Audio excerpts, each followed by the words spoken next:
இதா ஜுல்சிலத்தில் அர்து ஜில்ஜாலஹா, இந்த பூமி ஒரு கட்டத்தில் மிகப்பெரிய அதிர்ச்சி அடையும். அல்லாஹ் சொல்கிறான், வ அஹ்ரஜத்தில் அர்து அஸ்காலஹா, இந்த பூமி தன்னுடைய சுமைகளை எல்லாம் தூக்கி தூக்கி வீசி வெளிப்படுத்துகிற நாள் அந்த நாள். வ காலல் இன்சானு மாலஹா, அந்த நாளில் மனிதன் இந்த பூமிக்கு என்னானது, ஏன் இப்படி அதிர்ச்சி ஆகிறது?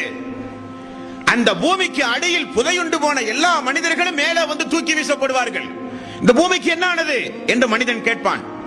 பூமி பேசுகிறது, யௌமைதின் துஹத்திசு அக்பாரஹா, அது தன்னுடைய செய்தியை அறிவிக்கும் இறைவனுடைய கட்டளையின்படி பூமி பேசும் என்று அல்லாஹ் சொல்கிறான்.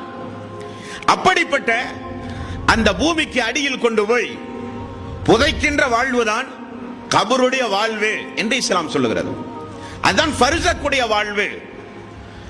மனிதன் இந்த உலகத்தில் விடை பெற்று மரணித்து விட்டான் என்றால் அவனுக்கு அல்லாஹ்வின் புறத்திலே ஒரு வாழ்வு உண்டு. மறுமை நாளுக்கு முன்னதாக இயற்கையாக மரணித்து பூமிக்கடியில் தோண்டி புதைக்கக்கூடிய மனிதனாக இருந்தாலும் சரி, எரித்து சாம்பலாகி அதை கொண்டு போய் குளங்கள் குட்டைகளிலே கொண்டு போய் கரைத்தாலும் சரி, வானத்திலே பயணம் செய்யும் பொழுது உடல்கள் எல்லாம் வெடித்து சிதறி ஒரு மனிதன் மரணித்தாலும் சரி, அல்லது மிகப்பெரிய மலைகளில் உருண்டு விழுந்து விலங்குகளுக்கெல்லாம் இரையாய் ஒரு மனிதன் மரணித்தாலும் சரி, அல்லது கடல் பயணங்கள் செய்து கடலில் வாழ்கிற உயிரினங்களுக்கெல்லாம் இரையாகி ஒரு மனிதன் மரணித்தாலும் சரி, யாராக இருந்தாலும் அவர்களுக்கு ஒரு திரைமறைவு வாழ்வு உண்டு என்று இஸ்லாம் சொல்லுகிறது.